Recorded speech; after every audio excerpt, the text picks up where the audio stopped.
E aqui estamos nós de novo, depois da minha promessa. Começaremos hoje a sessão de literatura russa aqui no canal. Eu sei que tem muitas listas aqui espalhadas no YouTube, então eu vou falar de íntimo dos livros que mais marcaram, que me fizeram ter uma nova percepção de vida, de mim mesmo. Então é sobre esses livros que eu vou falar. Não esqueça de dar o seu like, de comentar, de compartilhar e fazer tudo isso aí que todo mundo já sabe que tem que fazer. Para começar, como eu tinha prometido, o livro de hoje vai ser As Novelas Completas do escritor russo Lev Tolstói, lançado pela editora Todavia, a final de 2020, deve ter sido por agosto, setembro. Foi um livro que eu aguardei cheio de expectativa para o lançamento. Ele foi organizado e traduzido diretamente do russo pelo incrível tradutor, escritor, professor Rubens Figueiredo, o qual eu tive a honra de poder ter uma conversa, o qual futuramente vocês saberão sobre. Então vamos lá, o que se trata?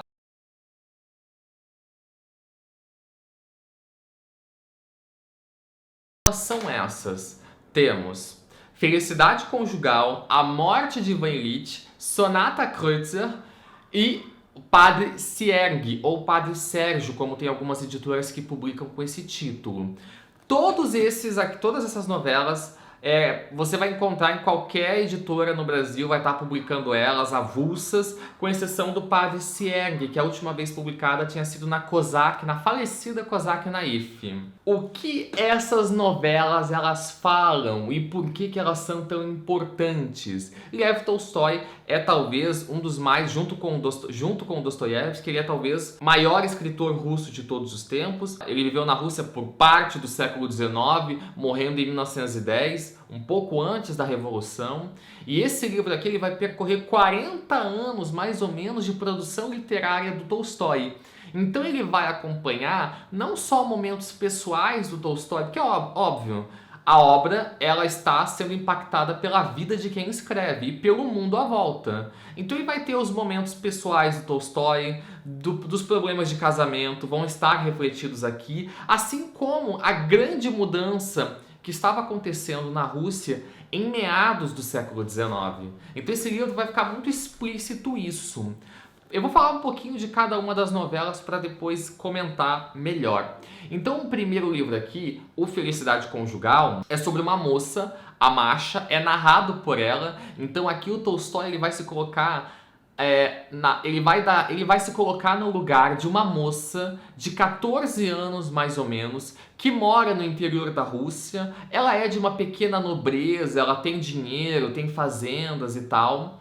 Ela vai se apaixonar, ela ficou órfã de pai e mãe, e ela vai se apaixonar por um amigo do pai que é uns 20 anos mais velho que ela. Então, como o livro é todo narrado em primeira pessoa, a gente vai saber todas as angústias, as aflições e o início dessa paixão dessa menina por esse homem. O homem é um rapaz simpático, ele se mostra muito cortês com ela e eles acabam se casando. Só que na medida que o tempo vai passando, esse amor idílico, esse amor fantasioso, ele vai sendo corrompido pela rotina, ele vai sendo corrompido pelos desejos de uma menina, que é uma menina, ela tem 14 anos, e aí ela vai, sabe? Ela tá no início da vida, depois ela vai passar pro início da vida adulta, e ela vai ter desejos que o marido dela, que é um homem de quase 40, já não tem mais. E aí acaba entrando em conflito esses dois seres que se amam, mas a tolerância vai sendo perdida paulatinamente por conta desses conflitos de idade e conflitos também de interesse. Então, assim, o que ele vai falar aqui sobre o amor, como o amor é, ou como o amor se reconstrói, ou como o amor rui de uma vez, é algo muito intenso e incrível que tu não vai ver em outro tipo de literatura. Tu não espere num livro norte-americano ele falar sobre isso. O amor vai ser sempre a coisa mais maravilhosa e vai ser sempre felizes para sempre. Pro Tolstói, não. O amor é uma constante, que ele vai ter momentos de declínio, vai ter momentos de ápice, mas é uma constante a ser construída e ser trabalhada todo dia. Então, o que ele vai construir aqui, nessa novela em especial, dando voz para essa moça, É muito surreal como ele consegue fazer a gente enxergar pelos olhos dela e entender o que ela está passando, assim como a gente também entende por aquilo que o marido está passando, os seus desejos, as suas frustrações. Então, assim, eu não tenho como descrever algo que seja impactante, sabe, muito verdadeiro como esse livro. Fica aí, então, o primeiro, Felicidade Conjugal. A segunda novela, ela já é mais famosa e ela realmente tem bastante editoras que estão publicando hoje, que é A Morte de Ivan Ilitch, que é um livro espetacular, assim, não tem o que eu possa muito dizer que já não foi dito sobre esse livro. A gente vai ter esse homem, que é um juiz de alto cargo, o Ivan Ilitch, que morre. O início da novela é isso, ele morreu, acabou, sabe? E depois a gente volta para os momentos finais de sofrimento dele, quando ele começa a ser um estorvo, a doença dele é um estorvo, e mais do que isso, a vida dele é tratada com uma imensa banalidade. Ele é um indivíduo completamente banal e fútil. Ele passou a vida inteira tentando acumular riqueza, tentando acumular bens, tentando acumular um alto cargo, um alto prestígio, uma boa casa, casado com uma mulher que ele não ama, com quem ele só brigava, para no final ele ter um acidente idiota e vindo a ficar doente e morrer por conta desse acidente. E aqui o que é mais chocante, que na verdade é um dos mais chocantes aqui pra mim, é o seguinte: a gente tem as verdades por trás da morte, o medo absurdo que a gente tem da morte, que a gente tem dos outros e sobretudo do estorvo que é para cada um a doença e a morte do outro. Então a gente tem na boca dos amigos do Ivan Ilitch, da família do Ivan Ilitch, é um sentimento de antes ele do que eu. A gente tem um sentimento de cansaço por conta dessa doença que está acometendo ele. E por parte do Ivan Ilitch, a gente tem um homem que teve uma vida banal, começa a ter noção da banalidade dessa vida, da futilidade que foi essa vida dele, e que está morrendo, e não tem mais o que fazer. E começa a ficar muito irritado com isso. Ele me lembrou completamente, e é bem provável que o Franz Kafka tenha se baseado ou se inspirado em A Metamorfose. Quando o personagem, o Gregor Samsa, depois de ter se transformado naquele inseto, ele começa a ser um estorvo para a família, ele começa a ser algo odioso para a família, sabe? Ele começa a se autoconsumir aos poucos. E termina na morte dele, né? Na morte do Samsa e na morte do Ivan Ilitch. É um spoiler, mas é um livro que tem mais de 100 anos. Não me venha com spoiler de livro de muito velho, não. Pelo amor de Deus. Então, esse é o terceiro. Esse é a segunda novela. E que eu não tenho muito mais o que falar. Mas o que ele faz é absolutamente... Parece uma ferida. Quando tu abre, ela fica suporando, sabe? Exalando sangue e fedor. É mais ou menos isso que eu sinto com o Ivan Ilitch. Terceira novela é a Sonata Kreutzer, que ela começou como uma aposta do Tolstói, com uns amigos. Um era pintor, o outro era músico. E o Tolstói, eles iriam escrever todos com o mesmo título, iriam fazer obras todas com o mesmo título e sobre o mesmo assunto. Então aqui a gente vai ter uma viagem de trem e o protagonista, ele vai ouvir uma confissão de assassinato, um assassinato passional. O protagonista vai contar que encontrou um passageiro e esse passageiro começa a confessar para ele que assassinou a própria esposa. Esse passageiro era de uma baixa também nobreza ali da Rússia, ele vivia um mundo banal, se casou com essa menina que ele tanto gostava e ele começa a ter a desconfiança que essa menina está traindo ele. Então a gente já sabe desde o início que houve essa morte, mas é um livro, essa é uma novela de muito fluxo de consciência, o pensamento dele, desse personagem a respeito da morte, da vida, do assassinato, da traição. A gente não tem certeza o que acontece, a gente fica muito na dúvida sobre a sanidade do próprio personagem e se aquilo tudo que ele está falando é verdade. Sabe, ele é uma leitura um pouco mais arrastada, esse terceiro aqui é o mais arrastado de todos os quatro.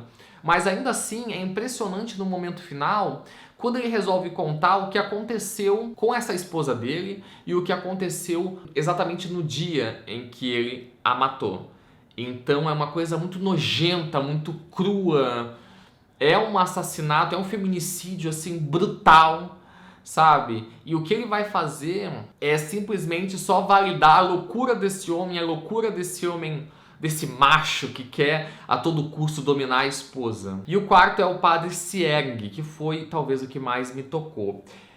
Tem a questão também de que o Tolstói não terminou, ele deixou a história praticamente pronta, faltou fazer revisões, e o tradutor aqui, o Rubens Figueiredo, deixa isso claro em algumas notas. Aliás, o livro todo, cada novela é acompanhada de uma apresentação muito boa, dizendo exatamente o que se passava na vida do Tolstói, o que se passava na vida dele e da Rússia naquele momento, e contando um pouquinho dos bastidores da escrita, da concepção dessa história.